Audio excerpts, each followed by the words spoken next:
ప్రియమైనటువంటి సహోదరి సహోదరులారా, మీ అందరికీ యేసుక్రీస్తు నామములో హృదయపూర్వక వందనాలు తెలియజేస్తూ ఉన్నాను. దేవుడు మనకిచ్చినటువంటి మరొక సమయాన్ని బట్టి, అవకాశాన్ని బట్టి దేవుణ్ణి క్రీస్తు యేసు నామములో స్తుతిస్తూ సన్నతిస్తూ ఉన్నాను. ఈ యొక్క సమయంలో మనం ఒక క్రొత్త అంశాన్ని ధ్యానించడానికి మనకు చక్కటి అవకాశం దేవుడు కల్పించి ఉన్నారు. ఈ యొక్క సమయంలో ఈ రోజు నుంచి రాబోయేటువంటి పాఠాల్లో నేను మీకు నేర్పించేటువంటి పుస్తకం ఏమిటంటే, అపోస్తలుడైన పౌలు హెబ్రీలకు రాసిన పత్రికను మనం ధ్యానించబోతూ ఉన్నాం. ఈ రోజు నుంచి రాబోయే పాఠాల్లో మనం అపోస్తలుడైన పౌలు హెబ్రీలకు రాసిన పత్రికని మనం ధ్యానించబోతూ ఉన్నాం. దయచేసి జాగ్రత్తగా గమనించవలసిన కోరుచూ ఉన్నాను. అపోస్తలుడైన పౌలు హెబ్రీలకు రాసిన పత్రిక. ఈ హెబ్రీలకు రాసిన పత్రికలో మొత్తం 13 అధ్యాయాలు ఉన్నాయి.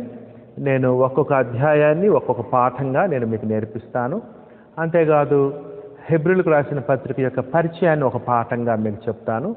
అందుకని 13 అధ్యాయాలు 13 పాఠాలు, అంతేకాదు పరిచయం కూడా ఒక పాఠం కాబట్టి మొత్తం 14 పాఠాల్లో నేను మీకు అపోస్తలుడైన పౌలు హెబ్రీలకు రాసిన పత్రికని మీకు వివరిస్తాను. దయచేసి గమనించవలసిందిగా కోరుతూ ఉన్నాను. ఈ విషయాలు జాగ్రత్తగా వినండి, అర్థం చేసుకోండి. పెన్ను నోట్స్ ఉంచుకోండి, బైబిల్ దగ్గర ఉంచుకోండి. నేను ఒక క్రమమైన పద్ధతిలో చెప్పుకుంటూ వెళతాను. జాగ్రత్తగా వినవలసిందిగా కోరుచూ ఉన్నాను.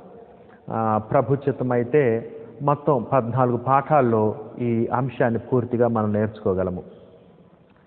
ఈ యొక్క అపోస్తలుడైన పౌలు హెబ్రీలకు రాసిన పత్రికలో చెప్పబడిన విషయాల్ని నా శ్రాయశక్తుల మీకు అర్థమయ్యే రీతిలో, సులువుగా అర్థమయ్యే రీతిలో మీరు నేర్చుకొని మొట్టమొదటిగా మీరు బలపడుతూ, మనం బలపడుతూ, రెండవదిగా నేర్చుకున్న విషయాలు మనం పనిచేసే సంఘాల్లో తోటి సహోదరి సహోదరులకు కూడా నేర్పించాలని నా యొక్క ఆశయం అన్నది. అందుకని మొట్టమొదటి మనం బాగుగా నేర్చుకోవాలి. తర్వాత మనం పనిచేస్తున్న సంఘాలు ఇతరులకు కూడా నేర్పించాలి. కాబట్టి ఈ యొక్క విషయాల్ని అర్థమయ్యే రీతిలో క్రమమైన పద్ధతిలో నేను చెప్పుకుంటూ వెళ్తాను. గమనించవలసిందిగా కోరుచూ ఉన్నాను. అపోస్తలుడైన పౌలు హెబ్రీలకు రాసిన పత్రిక. ఈరోజు మనము మొదటి పాఠంగా ఈరోజు మనం అపోస్తలుడైన పౌలు హెబ్రీలకు రాసిన పత్రిక యొక్క పరిచయాన్ని గమనిద్దాం. ఈరోజు నేను ఈ పత్రికని మీకు పరిచయం చేయబోతున్నా. ఈరోజు మనం ఇంట్రడక్షన్ని నేర్చుకోబోతున్నాం. Introduction to the book of Hebrews. హెబ్రీలకు రాసిన పత్రిక యొక్క పరిచయము. అంటే హెబ్రీలకు రాసిన పత్రిక ఎవరు రాశారు, ఎప్పుడు రాశారు, ఎవరికి రాయబడింది, ఏ సందర్భంలో రాయబడింది, ఆనాడు సంఘముల యొక్క పరిస్థితి ఏంటి, ఆనాడు సంఘములలో ఉన్నటువంటి బలహీనతలు ఏంటి, లేకపోతే లోపాలేంటి, ఏ లోపాలని మనసులో పెట్టుకొని హెబ్రీ గ్రంథకర్త విషయాలను తెలియజేశాడు అనే విషయాన్ని నేను మీకు తెలియచేయబోతూ ఉన్నాను. ఎందుకంటే మీరు బైబిల్లో ఉన్నటువంటి 66 పుస్తకాలని బాగుగా అర్థం చేసుకోవాలంటే, సులువుగా అర్థం చేసుకోవాలంటే, ఆ పుస్తకాల యొక్క సారాన్ని తెలుసుకోవాలంటే, ఆ పుస్తకాల యొక్క రసాన్ని పూర్తిగా త్రాగాలంటే మొట్టమొదటిగా ఆ పుస్తకం యొక్క పరిచయాన్ని తెలుసుకోవాలి. చాలా ప్రాముఖ్యమైనది. ఏ పుస్తకమైనా బైబిల్లో 66 పుస్తకాలు, ఏ పుస్తకమైనా మనం బాగా తెలుసుకోవాలంటే ఆ పుస్తకం యొక్క పరిచయాన్ని తెలుసుకోవాలి. మొట్టమొదటిగా ఆ పుస్తకం యొక్క ఇంట్రడక్షన్ చాలా ప్రాముఖ్యమైనది. మీకు ఇంట్రడక్షన్ కనుక సరిగ్గా అర్థమైతే సగం పని పూర్తయినట్టే. ఒక సామెత ఉంది, సరిగ్గా ఆరంభిస్తే సగం పని పూర్తయినట్లే అని. అట్లానే బైబిల్లో ఉన్నటువంటి 66 పుస్తకాల్లో కూడా ఒక్కొక్క పుస్తకాన్ని మనం చదివేటప్పుడు దాని యొక్క పరిచయాన్ని, దాని యొక్క ఇంట్రడక్షన్ కనుక బాగుగా మనకు అర్థమవుతే ఆ యొక్క ఇంట్రడక్షన్ని, ఆ చరిత్రని, ఆ యొక్క బ్యాక్గ్రౌండ్ని, ఆ పరిచయాన్ని, ఆ పరిచయ వాక్కులు మనసులో పెట్టుకుని కనుక గ్రంథం చదువుతూ ఉన్నట్లయితే, పుస్తకం చదువుతూ ఉండినట్లయితే చాలా సులువుగా మనకి అర్థమవుతుంది అనే విషయాన్ని మేము ముందు ఉంచుతున్నాను. అందుకని ఈరోజు నేను మీకు మొట్టమొదటిగా అపోస్తలుడైన పౌలు హెబ్రీలకు రాసిన పత్రిక, ఈ పత్రికకు సంబంధించిన పునాదిని మీకు వేస్తూ ఉన్నాను. దీని యొక్క బ్యాక్గ్రౌండ్, దీని యొక్క చరిత్ర, ఈ పుస్తకం ఏ సందర్భంలో రాయబడింది, ఎవరు రాశారో, ఇటువంటి ప్రారంభ వాక్కులు నేను మీకు వివరించబోతూ ఉన్నాను. జాగ్రత్తగా వినవలసిందిగా కోరుచూ ఉన్నాను. హెబ్రీలకు రాసిన పత్రిక పరిచయానికి సంబంధించిన విషయాలు ఏంటంటే, అపోస్తలుడైన పౌలు హెబ్రీయులకు రాసిన పత్రిక, ఈ పుస్తకము బైబిల్లో ఉన్నటువంటి దేవుడు ఇచ్చినటువంటి గ్రంథము. బైబిల్లో 66 పుస్తకాలు ఉన్నాయి. దేవుడు ఇచ్చినటువంటి ఈ 66 పుస్తకాల్లో ఇది 58వ పుస్తకము. హెబ్రీ రాసిన పత్రిక 58వ పుస్తకము 66 పుస్తకాల్లో. అంతేకాదు దేవుడు నేడు అధికారంలో ఉన్నటువంటి క్రొత్త నిబంధనలు ఇచ్చాడు కదా. క్రొత్త నిబంధనలో 27 పుస్తకాలు ఉన్నాయి.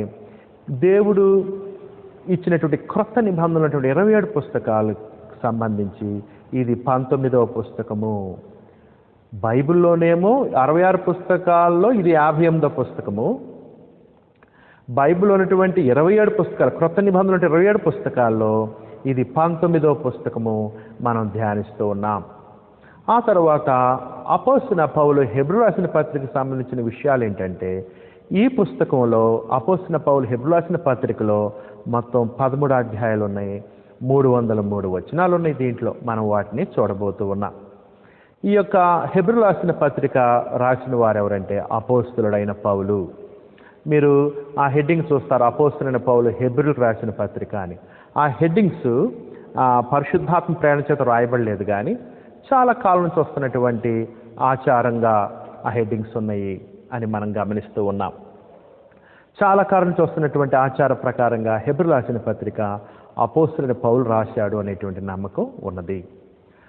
అయితే ఒక మాట, హెబ్రీ రాసిన పత్రికలో ఈ 13 అధ్యాయాలు ఎక్కడ కూడా పౌలు గారు నేను రాశాను, పౌలు గారు రాస్తున్నాడు అనేటువంటి మాట అయితే మనం చూడం. అందుకని ఇది పౌలు గారు రాశారు లేదా అనేటువంటి అనుమానం అనేకుల్లో ఉన్నది.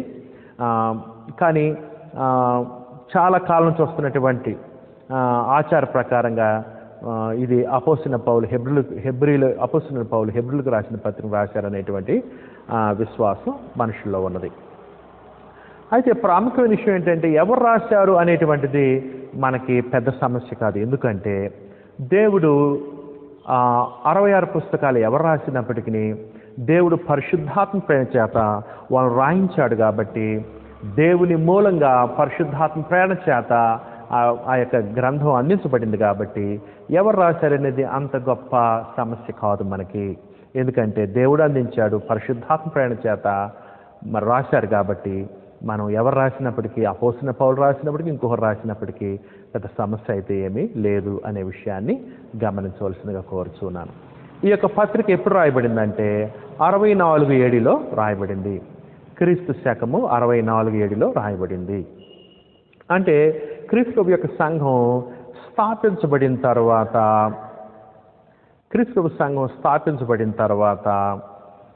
30 సంవత్సరాలకి ఈ పత్రిక రాయబడినట్లుగా మనం చూస్తున్నాం.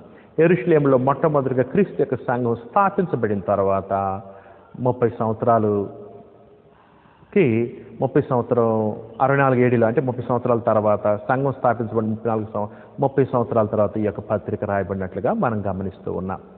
అంతేకాదు ఈ యొక్క పత్రిక గురించి కనుక మనం చూసినట్లయితే, ఈ పత్రిక అపోస్తలుడైన పౌలు హెబ్రీ రాసిన పత్రిక.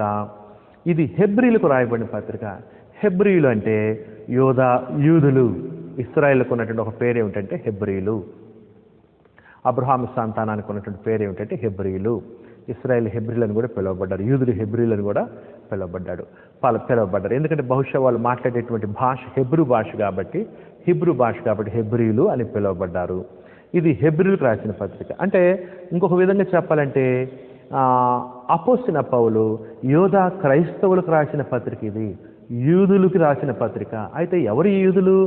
వీళ్ళు క్రీస్తు ప్రభువును రక్షకునిగా అంగీకరించిన క్రైస్తవులైన యూదులు. అందుకని యోధా క్రైస్తవులు.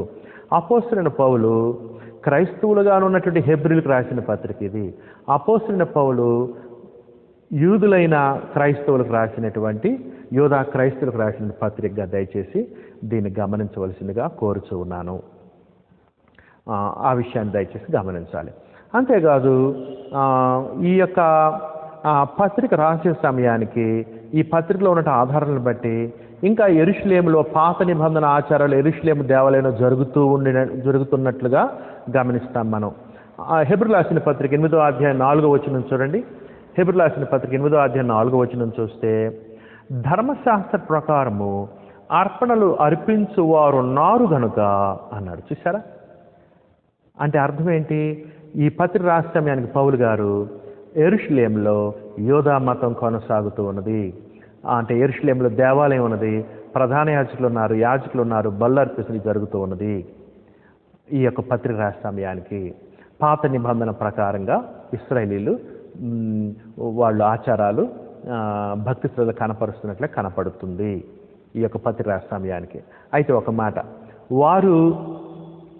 వారు యెరూషలేములో పాత నిబంధన ప్రకారము యూదా మత సంబంధమైన విధి విధానాలు చేస్తున్నప్పటికీ ఎప్పుడైతే క్రొత్త నిబంధన అమల్లోకి వచ్చిందో అపోస్తలుల 2వ అధ్యాయంలో పెంతెకోస్తు దినమున AD 33లో ఎప్పుడైతే ఆ క్రొత్త నిబంధన అమల్లోకి వచ్చిందో అప్పటి నుంచి దేవుడు క్రొత్త నిబంధన సంబంధించిన ఆరాధనని, క్రొత్త నిబంధనకు సంబంధించిన దేవాలయాన్ని అంటే క్రీస్తు యొక్క సంఘాన్ని, క్రొత్త నిబంధనకు సంబంధించిన రాజరికాన్ని అంటే క్రీస్తు యొక్క రాజ్యాన్ని, క్రీస్తు యొక్క రాజుగా క్రొత్త నిబంధనకు సంబంధించిన ఆరాధన దేవుడు అంగీకరిస్తున్నాడు, కానీ పాత నిబంధన విధానాన్ని దేవుడు అంగీకరించట్లేదు.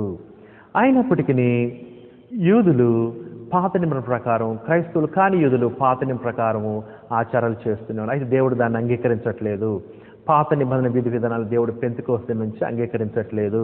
పెంతెకోస్తు నుంచి దేవుడు క్రొత్త నిబంధన విధి విధానాలు అంగీకరిస్తున్నాడు. క్రైస్తవుల్నే తన కుమార్తెలుగా దేవుడు అంగీకరిస్తున్నాడు.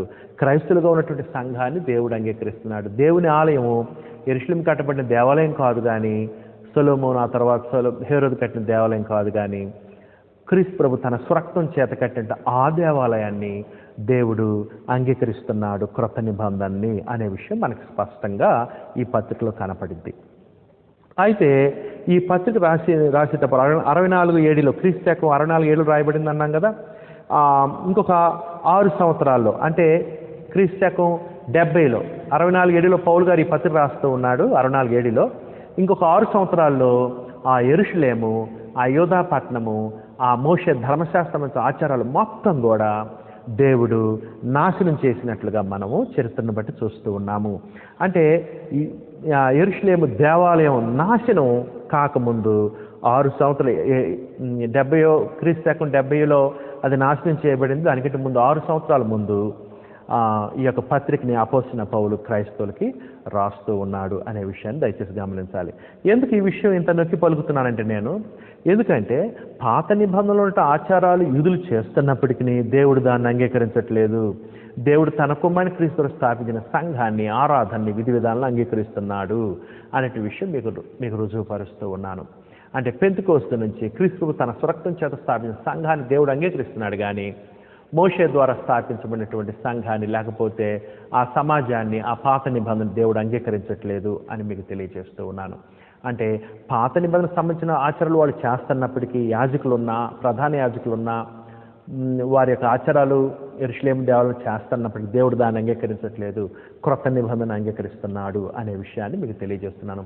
ఆ పాత నిబంధన ఆచారాలన్నింటినీ కూడా దేవుడు ఎప్పుడు నాశనం చేశాడంటే AD 70లో అంటే క్రీస్తు శకం 70లో నాశనం చేశాడు. ఈ పత్రిక రాసిన తర్వాత 6 సంవత్సరాలకి యెరూషలేము, యోధా దేశం నాశనం చేయబడినట్టుగా, యోధా మతం నాశనం చేయబడినట్లుగా మనం చూస్తున్నాం. ఆ విషయాన్ని క్రీస్తు ప్రభు చెప్పాడు. దేవాలయం గురించి రాయి మీద రాయి అనుకున్న పడగొట్టబడిద్దని క్రీస్తు ప్రభు మత్తయి సువార్త 24లో చెప్పాడు అధ్యాయంలో. అదేవిధంగా జరిగినట్లుగా మనం చూస్తూ ఉన్నాం. ఆ విషయాన్ని దయచేసి మనం గుర్తుంచుకోవాల్సిన వారమైన. అంటే అర్థం ఏంటంటే పాత నిబంధన ఆచారాలు చేస్తున్నప్పుడే ఆనాడు దేవుడు క్రీస్తు వారు ఏర్పడిన క్రొత్త నిబంధన విధానాన్ని మాత్రం అంగీకరిస్తూ ఉన్నాడు, ఆనాడు ఈనాడు అనే విషయాన్ని మేము ముందుంచుతూ ఉన్నాను. ఆ తర్వాత ఇంకొక విషయం ఏంటంటే హెబ్రీయులకు రాసిన పత్రిక, అపోస్తలుడైన పౌలు యోధా క్రైస్తవులకు రాసిన పత్రిక యొక్క సారాంశం, పరిచయానికి సంబంధించిన వచనాలు ఏంటంటే క్రీస్తు ప్రభు సంఘం స్థాపించబడే యెరూషలేములో, ఆ తర్వాత యోదయాలో, ఆ తర్వాత సమరయాలో, ఆ తర్వాత భూదిగంతుల వరకు విస్తరించినటువంటి సమయంలో రాయబడిన పత్రిక ఇది. అంటే క్రీస్తు యొక్క సంఘం స్థాపించబడిన తర్వాత 30 సంవత్సరాలకి రాయబడిన పత్రిక. AD 64 రాసినట్టు కదా, క్రీస్తు శకం 64 రాయబడింది కదా. అంటే క్రీస్తు సంఘం స్థాపించబడి ఇప్పటికి 30 సంవత్సరాలు గతించింది అని కూడా మనం చూస్తూ ఉన్నాం. ఈ పత్రిక అపోస్తలుడైన పౌలు ఇటలీ దేశం నుంచి, రోమా పట్టణం నుంచి రాసినట్లుగా మనకు కనపడుతుంది. అపోస్తలుడైన పౌలు హెబ్రీ రాసిన పత్రిక 13వ అధ్యాయము 24వ వచనం చూడండి. అపోస్తలుడైన పౌలు హెబ్రీయులకు రాసిన పత్రిక 13:24 మీపై నీ నాయకులైన వారందరికీ పరిశుద్ధులందరికీ నా వందనములు చెప్పుడి, ఇటలీ వారు మీకు వందనములు చెప్పుచున్నారు. అంటే ఈ పత్రిక రోమా పట్టణం నుంచి రాయబడినట్లుగా మనం చూస్తూ ఉన్నాం. ఇంకా ఈ పత్రికకి సంబంధించిన పరిచయ వాక్కులు ఏంటంటే, ఇంకా ఈ యొక్క పత్రిక ఎవరికి రాయబడిందంటే యోధా క్రైస్తవులకు రాయబడింది. అది మనసులో పెట్టుకుని మనం చదవాలి, అప్పుడు మనకి విషయాలు బాగా అర్థమవుతాయి. అంతేకాదు ఎవరు ఈ యోధా క్రైస్తవులు? వీళ్ళు యోధా మతంలో నుంచి క్రీస్తు యొక్క విశ్వాసంలోనికి వచ్చిన వాళ్ళు. వీళ్ళు యోధా మత సంబంధమైన పాత నిబంధన నుంచి క్రొత్త నిబంధనకు వచ్చిన వాళ్ళు యోధా క్రైస్తవులు. వీళ్ళు కొంతకాలం పాత నిబంధనలో ఉన్నారు. క్రొత్త నిబంధన ఎప్పుడైతే అమల్లోకి వచ్చిందో పెంతెకోస్తు నుంచి, అప్పుడు అపోస్తలుల ద్వారా ప్రవక్తల ద్వారా క్రీస్తు యొక్క సువార్తను విని నమ్మి బాప్తిసం తీసుకొని దేవుని యొక్క రాజ్యంలోనికి, క్రీస్తు యొక్క సంఘంలోనికి, దేవుని యొక్క సంఘంలోనికి, క్రొత్త నిబంధనలోనికి వచ్చినటువంటి వారు వీరు యోధా క్రైస్తవులు. వీరు అంటే వీళ్ళు కొంతకాలం ఇదివరకేమో పాత నిబంధన అమలున్నప్పుడు దాని కింద ఉన్నారు. ఎప్పుడైతే దేవుడు పెంతెకోస్తు నుంచి క్రీస్తు యొక్క సువార్త, క్రీస్తు శిలువ మరణ పునరుద్ధానం తర్వాత మొట్టమొదటిగా క్రొత్త నిబంధన అమల్లోకి వచ్చింది అపోస్తలుల 2వ అధ్యాయము 7:33లో, అప్పుడు వాళ్ళు పాత నిబంధన వదిలిపెట్టేసేసి, మోషే ధర్మశాస్త్రం వదిలిపెట్టేసి, పాత నిబంధనకు సంబంధించిన మతాచారం వదిలిపెట్టేసి, ఆ నిబంధన వదిలిపెట్టేసి దేవుడు తన కుమారుని క్రీస్తుతో చేసిన నిబంధనలోనికి, ఒప్పందంలోనికి బాప్తిసం తీసుకొని ప్రవేశించినట్లుగా మనం చూస్తున్నాం. క్రొత్త నిబంధన ప్రకారంగా దేవుడిని ఆరాధిస్తూ ఆత్మతో సత్యముతో క్రీస్తుని వెంబడిస్తున్నటువంటి యోధా క్రైస్తవులు వీళ్ళు. అందుకని సహోదరి సహోదరులారా, హెబ్రీయులకు రాసిన పత్రిక చదివేటప్పుడు ఎవరంటే వీరు యోధా మతంలో నుంచి క్రీస్తులోనికి వచ్చిన వాళ్ళు, క్రీస్తు యొక్క సంఘంలోనికి వచ్చిన వారు, చేర్చబడిన వారు, క్రీస్తు యొక్క రాజ్యంలోనికి వచ్చిన వారు అనే విషయాన్ని ఎప్పుడు మర్చిపోవద్దు. అయితే ఏం జరిగిందంటే, వీళ్ళు యోధా మతంలో నుంచి క్రీస్తు యొక్క విశ్వాసంలోనికి వచ్చి క్రొత్త నిబంధనలోకి వచ్చిన తర్వాత సుమారు 30 సంవత్సరాలు నమ్మకంగానే జీవించి, ఆ తర్వాత 30 సంవత్సరాల తర్వాత ఏం చేస్తున్నారంటే వీళ్ళు 30 సంవత్సరాలు గొప్ప విశ్వాసంతో ఉన్నారు, అగ్నిలాగా ఉన్నారు. వీళ్ళు వేడిగా ఉన్నారు క్రైస్తవ విశ్వాస భక్తి విషయంలో. 30 సంవత్సరాలు బాగున్నారు, కానీ కాలం గడిచుకొని ఏం చేశారంటే వాళ్ళు చిన్నగా 30 సంవత్సరాల తర్వాత తిరిగి పాత నిబంధన వైపు వెళుతూ ఉన్నారు. వారు దేన్నైతే విడిచిపెట్టి క్రీస్తులోకి వచ్చారో, క్రీస్తు నిబంధనలోకి వచ్చారో, క్రీస్తుని ఆయన నిబంధన వదిలిపెట్టేసి మోషేను ఆయన ధర్మశాస్త్రంలోనికి, దేవుడు క్రీస్తు యొక్క సిలువలో కొట్టివేయబడినటువంటి మోషే ధర్మశాస్త్రంలోనికి వెళుతూ ఉన్నారు. ఇటువంటి సందర్భంలో రాయబడిన పత్రిక ఇది. అటువంటి విషయాన్ని మనసులో పెట్టుకుని చదివితేనే ఈ వచనాలు మనకు కరెక్ట్గా అర్థమవుతాయి. లేకపోతే మిస్అండర్స్టాండ్ చేసుకోవడానికి, అపార్థం చేసుకోవడానికి అవకాశం ఉంటుంది. అంతేకాదు వీళ్ళు క్రొత్త నిబంధన వదిలేసి పాత నిబంధన వైపుకు వెళుతున్న వాళ్ళ గురించి రాసిన పత్రిక ఇది. అందుకని ఎవరికి రాయబడింది ఈ పత్రిక అంటే, మొట్టమొదటిగా అపోస్తలుడైన పౌలు హెబ్రీయులకు ఎవరికి రాశారంటే, ఎవరైతే క్రొత్త నిబంధన వదిలిపెట్టి పాత నిబంధన వైపు వెళుతున్నారో వారికి రాయబడిన పత్రిక. యోధా క్రైస్తవులకు రాయబడిన పత్రిక ఇది. యోధా మతాన్ని పాత నిబంధనలు పెట్టి క్రొత్త నిబంధనలోకి వచ్చి కొంతకాలం నమ్మకం ఉండి తిరిగి మరలా వెనక్కి వెళ్ళిపోతున్నటువంటి వారికి రాయబడిన పత్రిక ఇది. అందుకని హెబ్రీయులకు రాసిన పత్రిక ఎవరికి రాయబడిన పత్రిక అంటే, వెనక్కి వెళ్ళకపోతున్న వారికి రాయబడిన పత్రిక, మరలా పాత నిబంధన వైపు వెళుతున్న వారికి రాయబడిన పత్రిక. మీరు ఒక ప్రశ్న అడగవచ్చు, ఎందుకు వీళ్ళు వెనక్కి వెళ్ళిపోతున్నారు? ఎందుకు యోధా క్రైస్తవులు కొంతకాలం నమ్మకం తర్వాత వెనక్కి వెళ్ళిపోతున్నారంటే, ఒక ముఖ్య కారణం ఏంటంటే, వారికి వస్తున్న శ్రమలను బట్టి, ఇబ్బందులను బట్టి, బాధలను బట్టి ఆనాడు యోధా మత నాయకులు, ప్రధాన యాజకులు, శాస్త్రులు, ధర్మశాస్త్రోపదేశకులు, మత పెద్దలు ఏం చేస్తున్నారంటే, క్రీస్తు యొక్క సంఘాన్ని క్రైస్తవులు హింసిస్తున్నారు, బాధ పెడుతున్నారు, జైల్లో వేస్తున్నారు, ఖైదీలుగా ఉంటూ ఉన్నారు. అంతేకాదు వెలివేస్తూ ఉన్నారు. అంతేకాదు వాళ్ళకి అన్ని విధాల ఇబ్బందిని కలుగు చేస్తూ ఉన్నారు. ఇటువంటి ఇబ్బందులు, శ్రమలు తట్టుకోలేక యోధా క్రైస్తవులు కొంతమంది క్రొత్త నిబంధన వదిలిపెట్టేసి తిరిగి పాత నిబంధనకు వెళుతున్నారు. అటువంటి వారికి వ్రాయబడిన పత్రిక అపోస్తలుడైన పౌలు హెబ్రీయులకు రాసిన పత్రిక. వెనక్కి వెళుతున్న యోధా క్రైస్తవులకు రాసిన పత్రిక. మీరు వెనక్కి వెళ్ళవద్దు. వెనక్కి వెళ్తే గొప్ప శిక్ష ఉంటుంది. క్రీస్తుని విడిచిపెడితే, ఆయన క్రొత్త నిబంధన విడిచిపెడితే గొప్ప శిక్ష ఉంటుంది.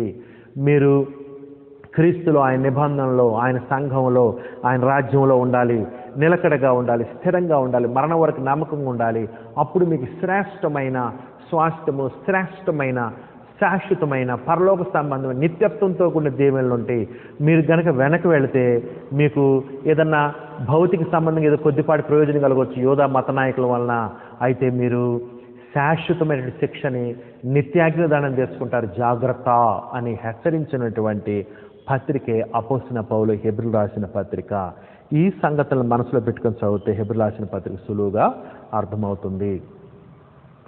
ఆ తర్వాత ఇంకొక విషయం ఏంటంటే, హెబ్రీ గ్రంథకర్త ఏమని చెప్తూ ఉంటాడంటే వాళ్ళని ప్రోత్సహిస్తాడు. ఏమనంటే, వెనక్కి రండి, క్రొత్త నిబంధనలోకి రండి, పాత నిబంధనలు వచ్చి వెనక్కి రండి, వెనక్కి వెళ్ళొద్దు, వెనక్కి పోతే మళ్ళీ రండి, వెనక్కి వచ్చేసేయండి, లేకపోతే క్రొత్త నిబంధనలోకి వచ్చేసేయండి, వెనక్కి వెళ్ళొద్దు అని చెప్తుంటాడు.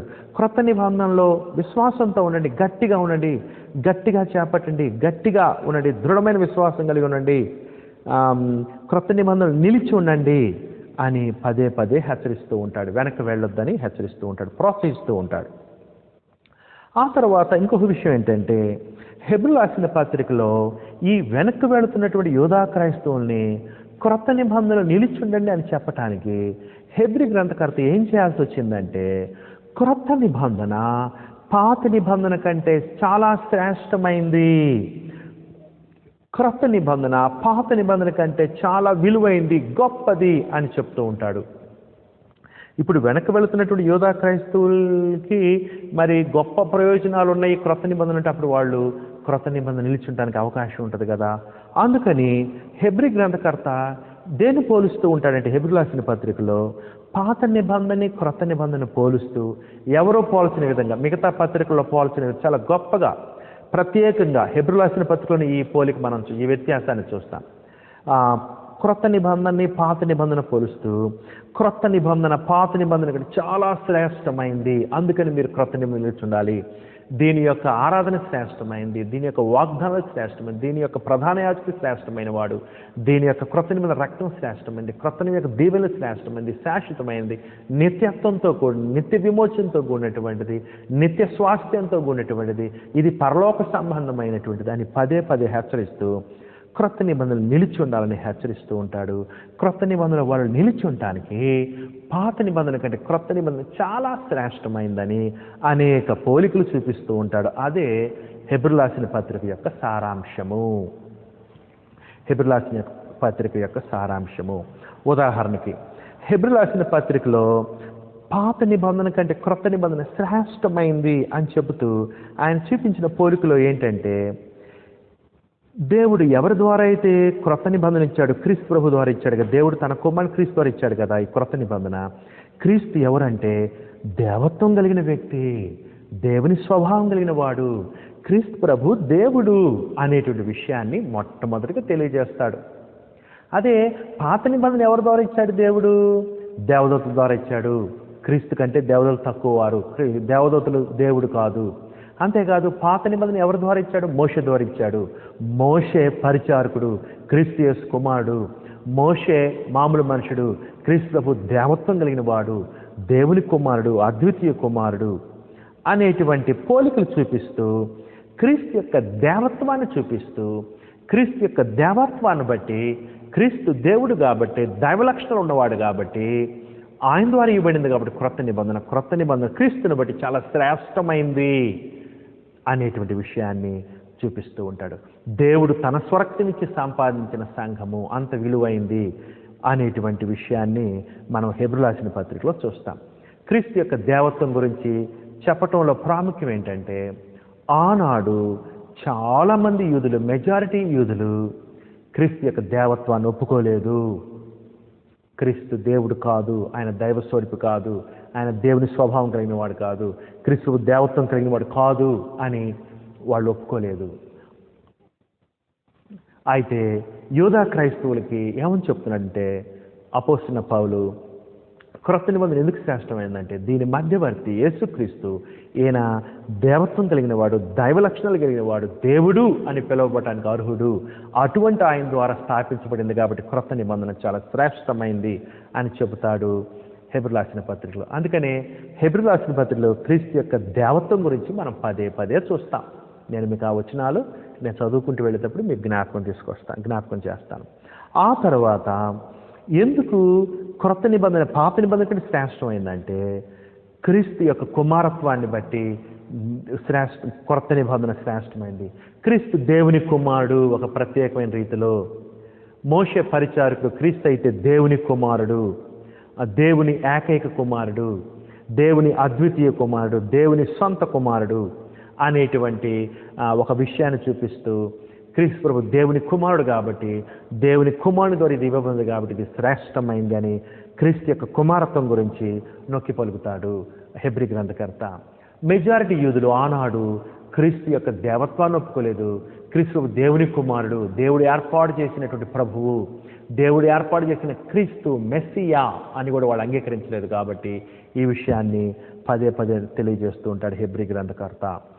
ఆ తర్వాత హెబ్రీ రాసిన పత్రికలో ఇంకా ఏమని చెప్తాడంటే క్రీస్తు యొక్క రాజరికం గొప్పది, క్రీస్తు రాజు, ఆయన రాజ్యం చాలా గొప్పది, క్రీస్తు రాజుగా చాలా ఉన్నతమైన వాడు, దేవుని వాగ్దానానికి సంబంధించిన రాజు అయినా, నేను ఆయనకు తండ్రిని అయ్యేందును ఆయన నా కుమారుడై ఉంటాడనేటువంటిది క్రీస్తు యొక్క రాజరికానికి దేవుడు ముందుగానే ప్రవచించాడు. ఈ విధంగా క్రీస్తు యొక్క రాజు, ఆయన రాజ్యము శాశ్వతమైంది. క్రీస్తు వాగ్దాన ప్రకారంగా రాజుగా ఉన్నవాడు, క్రీస్తు యొక్క రాజ్యము శ్రేష్టమైంది, రాజు శ్రేష్టమైన వాడు, ఆయన రాజ్యం శ్రేష్టమైంది కాబట్టి ఆ రాజు దగ్గరే ఉండండి అని హెచ్చరిస్తూ ఉంటాడు. ఆ తర్వాత క్రీస్తు యొక్క రాజరికం గొప్పదని చెప్పటమే కాదు, క్రీస్తు యొక్క యాజకత్వం కూడా గొప్పదని చెబుతాడు. పాత నిబంధనలో ఉన్న యాజకుల కంటే, ప్రధాన యాజకుల కంటే క్రీస్తు యొక్క యాజకత్వం చాలా శ్రేష్టమైంది అని కూడా చెప్తాడు. ఎందుకంటే ఈ ప్రధాన యాజకుడిగా ఉన్నటువంటి క్రీస్తు యొక్క సంఘంలో మీరు ఉండాలి. అహరోను సంత వాళ్ళు ఉన్నటువంటి ప్రధాన యాజకులు ఉన్నటువంటి పాత నిబంధనలు మీరు ఉండొద్దు.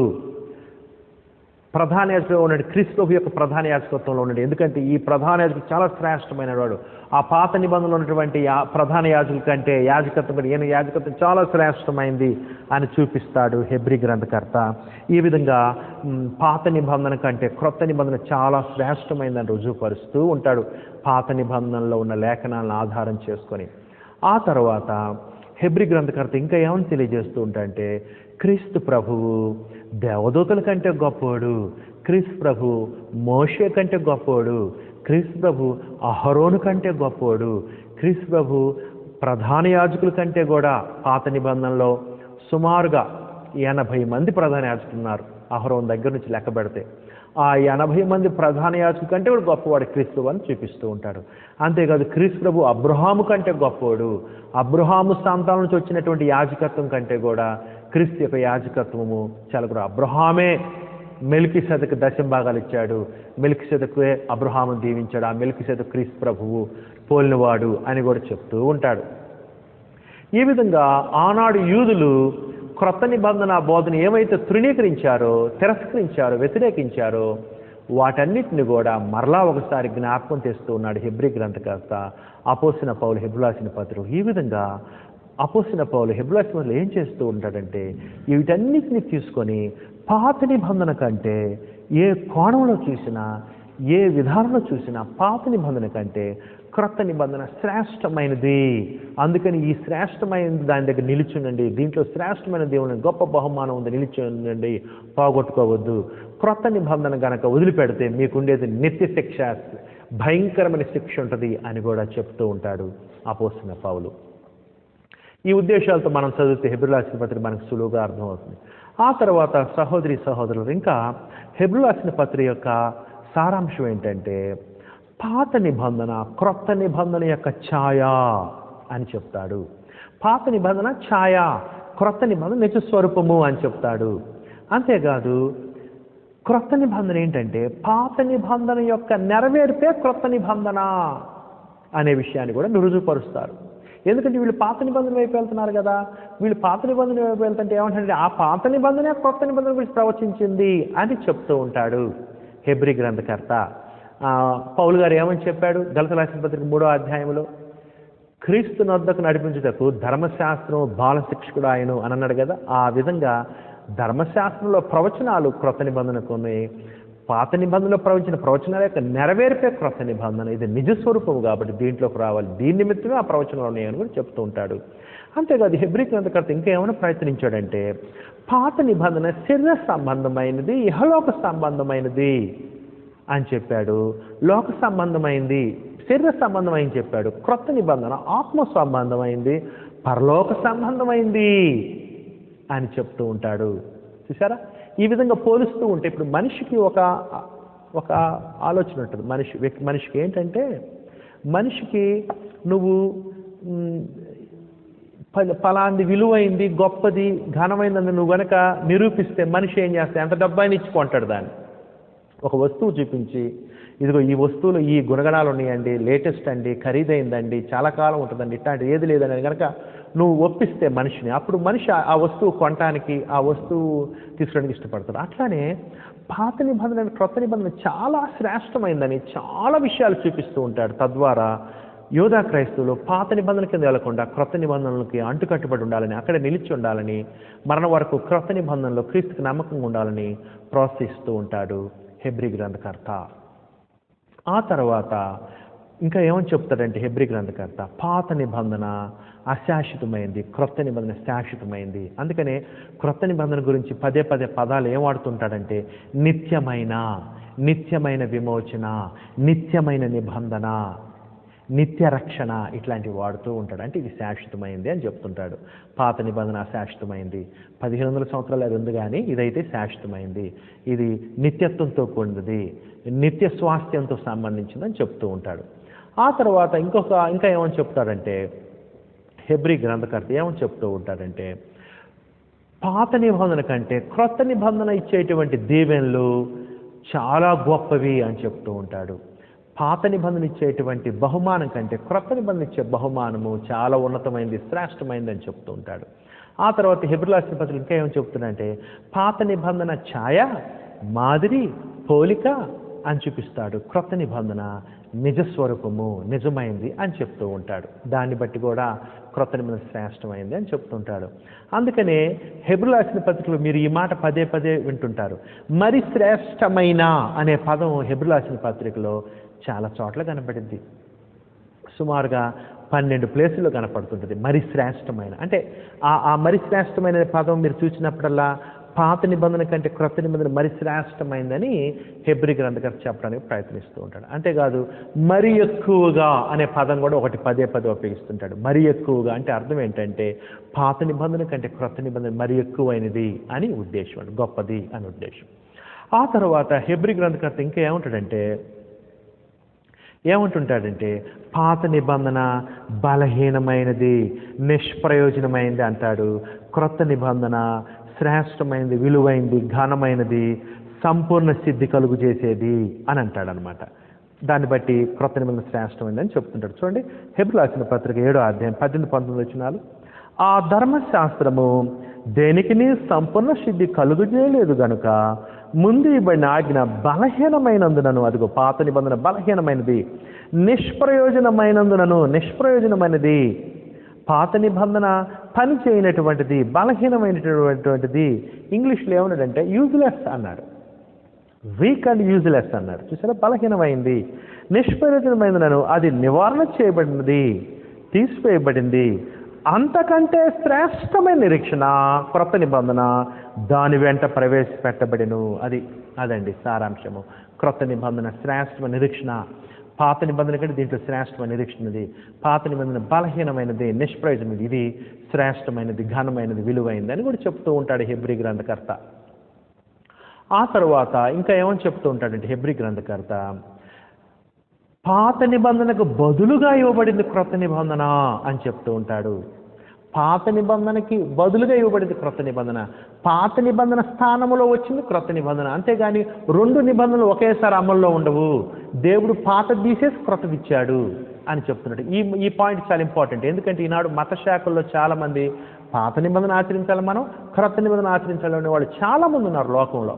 వాళ్ళకు ఒక గొప్ప పాఠం హెబ్రీయులకు రాసిన పత్రిక ఏమని చెప్తారంటే, ఇది పాత నిబంధన వంటిది కాదు, దేవుడు క్రొత్త నిబంధన అది పాత నిబంధన వంటిది కాదు అని హెబ్రీయులకు రాసిన పత్రిక 8వ అధ్యాయము హెబ్రీ రాసిన పత్రిక 8వ అధ్యాయం 9వ వచనంలో చెప్తాడు. ఇది పాత నిబంధన ఉంటుంది, ఇది వేరు అది వేరు. పాత నిబంధన స్థానంలో ఇవ్వబడింది క్రొత్త నిబంధన. అంతేగాని పాత నిబంధన క్రొత్త రెండు అమల్లో ఉండడానికి ఇవ్వబడింది కాదు. అది ఆత్మ సంబంధమైన వ్యభిచారం అయింది. అప్పుడు ఒక స్త్రీ ఇద్దరు పురుషులకు భారీగా ఉన్నట్లయిద్ది అని కూడా రోమా 7వ అధ్యాయంలో పౌలు గారు చెప్పుకుంటూ వచ్చాడు ఈ పోలిక. అందుకని పాత నిబంధనకి స్థానంలో ఇవ్వబడింది క్రొత్త నిబంధన. అంతేకాదు ఇంకా హెబ్రీ గ్రంథకర్త ఏమంటాడంటే అది మొదటిది ఇది రెండోది అంటాడు. అది మొదటిది ఇది రెండోది, అది పాతది ఇది క్రొత్తది అంటాడు. అందుకని క్రొత్త దాంట్లో ఉండాలి, రెండవ దాంట్లో ఉండాలి అని కూడా హెబ్రీ గ్రంథకర్త చెప్తూ ఉంటాడు. ఆ తర్వాత హెబ్రీ గ్రంథకర్త ఏమంటాడంటే బలమైన విశ్వాసం కలిగి క్రొత్త నిబంధన నిలిచిండండి అంటాడు. మరి శ్రమల్లో సహనము ఓపిక కలిగి ఉండండి, శ్రమలను ఓర్చుకోండి అంటుంటాడు శ్రమల్లో.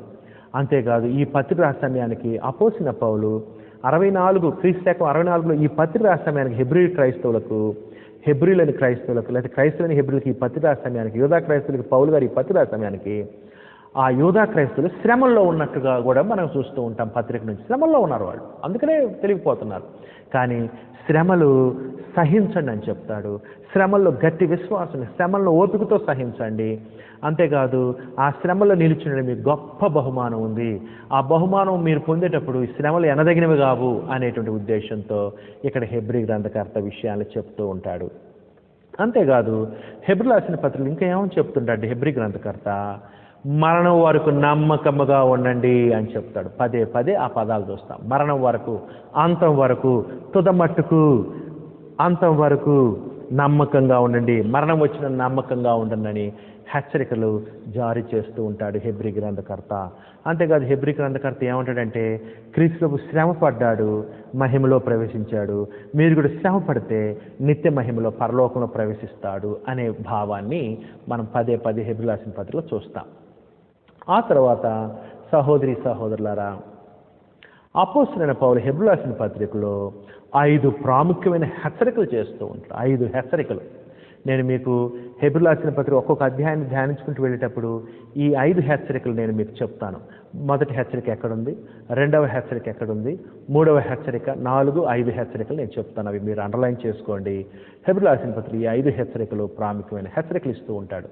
బోధిస్తూ ఉంటాడు, వాళ్ళకి ఉపదేశిస్తూ ఉంటాడు, లోతుగా విషయాలను ధ్యానిస్తూ ఉంటాడు హెబ్రీ గ్రంథకర్త. అంతేకాదు మధ్య మధ్యలో హెచ్చరికలు జారీ చేస్తుంది. ఇగో జాగ్రత్త, ఇంత గొప్ప శ్రేష్టమైంది, ఇంత విలువైంది, ఇంత నిజ స్వరూపాన్ని, ఇంత గొప్ప ప్రవచనాల చేత నెరవేర్చబడిన దాన్ని వదిలిపెడితే మీకు నిత్య శిక్ష ఉంటుందని హెచ్చరిస్తూ ఉంటాడు. 5 హెచ్చరికలు మనం చూస్తూ ఉంటాం. అంతేకాదు హెబ్రీ రాసిన పత్రికలో నిజమైన విశ్వాసం ఏంటో చెప్తాడు. అదేంటంటే స్థిరమైన విశ్వాసము, దృఢమైన విశ్వాసము, నిశ్చయమైనటువంటి విశ్వాసాన్ని రూఢీగా నమ్మాలి, బలమైన విశ్వాసాన్ని కలిగి ఉండాలని కూడా హెబ్రీ గ్రంథకర్త చెప్తాడు. హెబ్రీ రాసిన పత్రిక 11వ అధ్యాయంలో అసలు విశ్వాసం అంటే ఏంటి, ఎట్లాంటి విశ్వాసాన్ని దేవుడు అంగీకరిస్తాడు, ఎటువంటి విశ్వాసాన్ని దేవుడు ఎక్స్పెక్ట్ చేస్తున్నాడు మన దగ్గర నుంచి, ఎదురు చూస్తున్నాడు, మనం ఎటువంటి విశ్వాసం కలిగి ఉండాలని హెబ్రీ రాసిన పత్రిక 11వ అధ్యాయంలో గొప్ప విశ్వాస వీరుల లిస్టు కూడా ఇస్తాడు హెబ్రీ గ్రంథకర్త. అంతేకాదు హెబ్రీ రాసిన పత్రికలో క్రీస్తు యొక్క 2వ రాకడ గురించి చెప్పబడింది, మృతుల పునరుద్ధానం గురించి చెప్పబడింది. అంతేకాదు నిత్య తీర్పు గురించి కూడా చెప్పబడింది, పరలోకం గురించి చెప్పబడింది హెబ్రీ రాసిన పత్రికలో, నరకం గురించి, శిక్ష గురించి కూడా హెబ్రీ రాసిన పత్రికలో చెప్పబడింది. అంటే అర్థం ఏంటి, క్రొత్త నిబంధనలో ఉన్నటువంటి బోధ అంతా కూడా హెబ్రీ రాసిన పత్రికలో మనం చూడొచ్చు. క్రొత్త నిబంధనలో 27 పుస్తకాల్లో లేకపోతే 26 పుస్తకాల్లో ఉన్నటువంటి బోధ అంతా కూడా హెబ్రీ రాసిన పత్రికలో క్లుప్తంగా మీరు చూడొచ్చు అనే విషయాన్ని మీకు తెలియజేస్తూ ఉన్నాను. ఆ తర్వాత ఇంకొక విషయం ఏంటంటే హెబ్రీ రాసిన పత్రికను ఏమంటారంటే పాత నిబంధనకు క్రొత్త నిబంధనకు బ్రిడ్జి లాంటిది, వంతెన లాంటిది హెబ్రీ రాసిన పత్రిక అంటారు. పాత నిబంధనకి క్రొత్త నిబంధనకి వంతెన లాంటిది హెబ్రీ రాసిన పత్రిక. ఎందుకంటే పాత నిబంధనటువంటి ఛాయాచిత్రాలు క్రొత్త నిబంధన నెరవేరి నేను చూపించే పుస్తకం కాబట్టి ఇది పాత క్రొత్త నిబంధనలకు వంతెన లాంటిది, బ్రిడ్జి లాంటిది. ఉదాహరణకి మెల్కీసెదెకు గురించి పాత నిబంధనలో పితల కాలంలో మనం చూస్తాం, ఆ తర్వాత కీర్తన గ్రంథంలో మనం చూస్తాం, 2 చోట్ల చూస్తాం పాత నిబంధన, ఆ తర్వాత ఇంకెక్కడ చూడం మనం మెల్కీసెదెకు గురించి.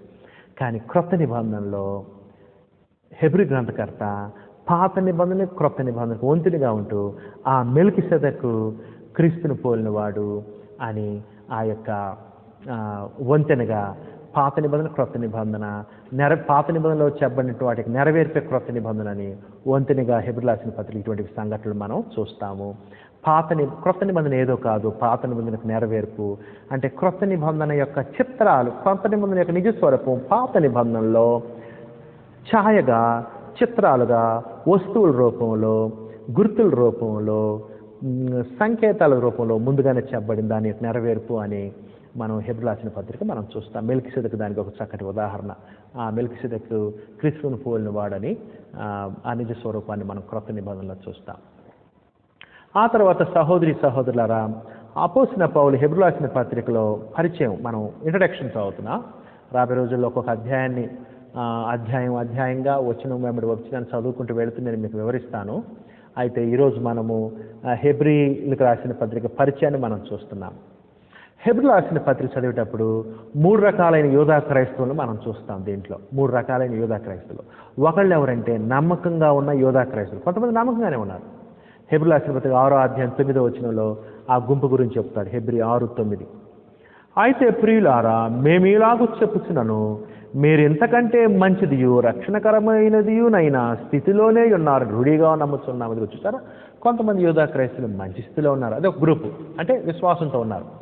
కొంతమంది ఎట్లున్నారంటే, ఇంకో గ్రూప్ ఎవరంటే యోధా క్రైస్తవులు ఇంకో గ్రూపు, వాళ్ళు ఎడ్జిలో ఉన్నారు. అంటే ఇక తప్పిపోదామా, వెళ్ళిపోదాం అనుకుంటున్నటువంటి జనం. మనం రెండో గ్రూపు యోధా క్రైస్తవులు, వెళ్ళిపోదాం, కొత్త నిబంధనలు పెట్టి పాత నిబంధనలు వెళ్ళిపోదాంలే అనుకుంటున్నటువంటి ఎడ్జిలో, ఆ దారి తప్పిపోయే స్థితిలో ఉన్నటువంటి వారు ఉన్నారు. హెబ్రీయులకు రాసిన పత్రిక 2వ అధ్యాయం 3-4 వచనాల్లో ఇంత గొప్ప రక్షణ మనం నిర్లక్ష్యము చేసినలా అన్నాడు. అంటే ఏంటి, యోధా క్రైస్తవులు కొంతమంది నిర్లక్ష్యం చేస్తున్నారు. క్రొత్త నిబంధన విధి విధానాల్ని చిన్నగా పాత నిబంధనకు వెళదాం అనేటువంటి తలంపుతో వాళ్ళు ఉన్నారు. ఆ గుంపును కూడా మనం చూస్తాం. 3వ గుంపు కూడా ఉన్నారు హెబ్రీయులకు రాసిన పత్రిక యోధా క్రైస్తవులు. 3వ గుంపు ఎవరంటే వదిలిపెట్టి వెళ్ళిపోయిన వాళ్ళు. మొదటి వాళ్ళేమో నమ్మకంగా ఉన్నవాళ్ళు యోధా క్రైస్తవులు.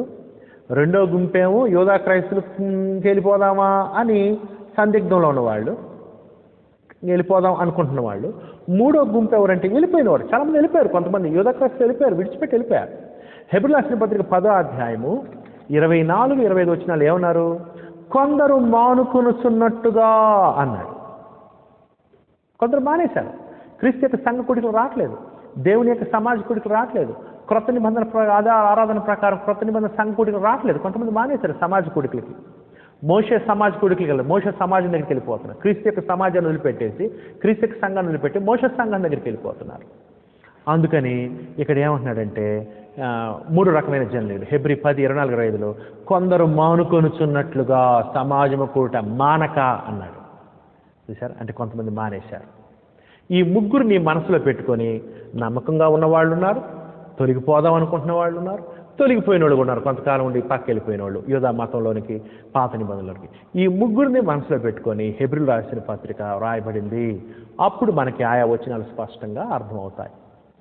ఆ తర్వాత హెబ్రీ గ్రంథకర్త ఏమని చెప్తూ ఉంటాడంటే క్రొత్త నిబంధనకి సాక్ష్యం ఎవరంటే పాత నిబంధన ప్రవక్తలు. పాత నిబంధన సాక్ష్యం క్రొత్త నిబంధనకి. క్రొత్త నిబంధన ఏదో అప్పటికప్పుడు వచ్చింది కాదు. క్రొత్త నిబంధన జగత్తు పునాది వేయబడికే మనపే ఉన్నది. క్రొత్త నిబంధన పితల కాలంలో కూడా ప్రవచించబడింది, చూపించబడింది. క్రొత్త నిబంధన మోషే ధర్మశాస్త్రం కూడా చూపించబడింది. వాటి యొక్క నెరవేర్పే క్రొత్త నిబంధన అని కూడా చూపిస్తారు. అంటే క్రొత్త నిబంధనకి సాక్షులు ఎవరంటే పాత నిబంధన ధర్మశాస్త్రం, అంతేకాదు మోషే ధర్మశాస్త్రం, ప్రవక్తలు క్రొత్త నిబంధనకి సాక్షులు అని కూడా చెప్తూ ఉంటాడు. ఆ తర్వాత సహోదరులారా, మనం చూసినట్లయితే ఈ పదాలు మనం చూస్తూ ఉంటాం.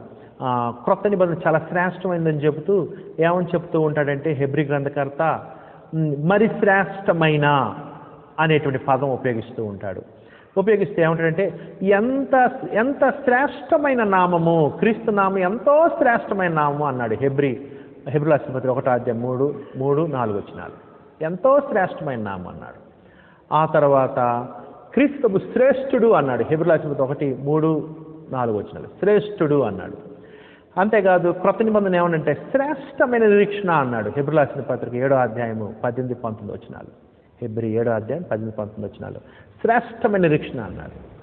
ఆ తర్వాత హెబ్రీయులకు రాసిన పత్రిక 7వ అధ్యాయము 20-22 వచనాలు ఏమన్నాడంటే మరి శ్రేష్టమైన నిబంధన ఇది అన్నాడు. పాత నిబంధన మరి శ్రేష్టమైన నిబంధన ఇది అన్నాడు. ఆ తర్వాత హెబ్రీయులకు రాసిన పత్రిక 8వ అధ్యాయం 6వ వచనంలో ఏమన్నాడంటే మరి శ్రేష్టమైన వాగ్దానములు, మరి శ్రేష్టమైన వాగ్దానాలకు సంబంధించిన క్రొత్త నిబంధన అన్నాడు. అంతేకాదు హెబ్రీయులకు రాసిన పత్రిక 8వ అధ్యాయం 6వ వచనంలో మరి శ్రేష్టమైన సేవకత్వము, క్రొత్త నిబంధనలో మరి శ్రేష్టమైన సేవకత్వాన్ని మనం చూస్తాము అని కూడా చెప్పాడు. పాత నిబంధన కంటే శ్రేష్టమైన సేవకత్వం అన్నాడు. ఆ తర్వాత హెబ్రీయులకు రాసిన 9వ అధ్యాయం 23వ వచనంలో శ్రేష్టమైన బలి క్రీస్తుది అని అన్నాడు. హెబ్రీ 9:23లో. తర్వాత హెబ్రీ 10:34 మరి శ్రేష్టమైన స్వాస్థ్యము ఇచ్చేది క్రొత్త నిబంధన అన్నాడు. ఆ తర్వాత హెబ్రీయులకు రాసిన పత్రిక 11వ అధ్యాయం 16వ వచనంలో మరి శ్రేష్టమైన దేశము వారసులను చేసేది కొత్త నిబంధన అన్నాడు. హెబ్రీ 11:16లో. ఆ తర్వాత మరి శ్రేష్టమైన పునరుద్ధానం ఇస్తుంది అని చెప్పాడు. హెబ్రీయులకు రాసిన పత్రిక 11:35లో. అంతేకాదు మరి శ్రేష్టముగా పలుకు ప్రోక్షణ రక్తం క్రీస్తు యొక్క రక్తం అని హెబ్రీ 12:24లో చెప్పాడు. చూసారా, ఇవన్నీ చూస్తున్నప్పుడు మనకి ఏమర్థం అవుతుందండి? పాత నిబంధన కంటే క్రొత్త నిబంధన శ్రేష్టమైంది అని దేవుడు తెలియజేస్తూ ఉన్నాడు అని కూడా మనం చూస్తూ ఉన్నాం. ఆ తర్వాత హెబ్రీ రాసిన పత్రికలో మరి ఎక్కువగా అనే పదం పదే పదే చూస్తాం. మరి ఎక్కువగా. ఆ తర్వాత హెబ్రీ రాసిన పత్రికలో ఒకే ఒక్క బలి, ఆదా మొదలుకొని క్రీస్తు శిలువ వరకు ఎన్నో బలులు అర్పించారు పితరులు కానీ మోషే ధర్మశాస్త్రం ఉన్నటువంటి వారు కానీ. కానీ క్రీస్తు యొక్క ఒక్క శిలువ బలి మొత్తాన్ని తీసేసి అందరికీ పాపక్షమాపణ ఒకే ఒక్కసారి ఆయన బలిగా అర్పించబడ్డాడని కూడా హెబ్రీ గ్రంథకర్త చెప్తాడు. ఆ తర్వాత పాత నిబంధన ఛాయని క్రొత్త నిబంధన నిజస్వరూపం అని చెప్తాడు. అంతేకాదు హెబ్రీ గ్రంథకర్త పదే పదే వాడే ఒక పదం ఏంటంటే గట్టిగా పట్టుకోండి అంటుంటాడు. అంతేకాదు హెబ్రీ గ్రంథకర్త వాడే ఇంకొక పదం ఏంటంటే స్వాస్థ్యము, వారసత్వం అనే పదం కూడా వాడుతూ ఉంటాడు. హెబ్రీ గ్రంథకర్త వాడే ఇంకొక పదం ఏంటంటే సంపూర్ణ స్థితి కలుగు చేసేది క్రొత్త నిబంధన అని కూడా, సంపూర్ణత, సంపూర్ణ స్థితి అని కూడా చెప్తూ ఉంటాడు. ఆ తర్వాత ఇంకొక విషయం ఏంటంటే నేను ఇందాక చెప్పినట్లు క్రీస్తు యొక్క దేవత్వం గురించి చెప్తాడు హెబ్రీ గ్రంథం. క్రీస్తు యొక్క ప్రధాన యాజకత్వం చాలా గొప్పదని కూడా చెప్తూ ఉంటాడు. అంతేకాదు హెబ్రీ గ్రంథకర్త ఏమని తెలియజేశాడంటే క్రొత్త నిబంధన పితరుల కాలములో అంటే అబ్రహాము టైము మెల్కీసెదెకు కనబడినప్పుడు ఆ సమయంలో, ఆ తర్వాత పాత నిబంధనలో కూడా అంటే అహరోను గొర్రెపిల్ల అర్పించడం, పాపరార్థ బదులు, ప్రత్యక్ష గుడారం, దానికి సంబంధించిన ఆచారాలు ఇవన్నీ కూడా క్రొత్త నిబంధన పితరుల కాలంలో మోషే ధర్మశాస్త్రాల్లో ఛాయగా, చిత్రాలుగా, సంకేతాలుగా, మాదిరిగా చూపించబడింది అని హెబ్రీ గ్రంథకర్త చెప్తాడు. క్రొత్త నిబంధన పితరుల కాలంలో చెప్పబడింది, వస్తుందని, శ్రేష్టమైన నిబంధన వస్తుందని మోషే ధర్మశాస్త్రం కూడా చూపించబడింది. అంటే అర్థం ఏంటంటే పితరుల కాలంలో జరిగిన సంఘటనలు, మోషే ధర్మశాస్త్రం జరిగిన సంఘటనలు క్రొత్త నిబంధన యొక్క ఛాయ. అందుకని క్రొత్త నిబంధన చాలా శ్రేష్టమైంది అని నిరూపిస్తాడు.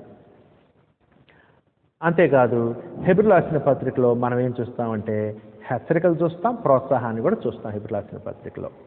అంతేకాదు హెబ్రీయులకు రాసిన పత్రికలో చూసి ఇంకో గొప్ప విషయం ఏంటంటే క్రీస్తు యొక్క రక్తము క్రొత్త నిబంధన ఉన్న వాళ్ళకే కాదు, పాపక్షమాపణ పాత నిబంధన వాళ్ళకు కూడా అని చెప్తాడు హెబ్రీయులకు రాసిన పత్రిక 9:15, హెబ్రీ 9:15లో.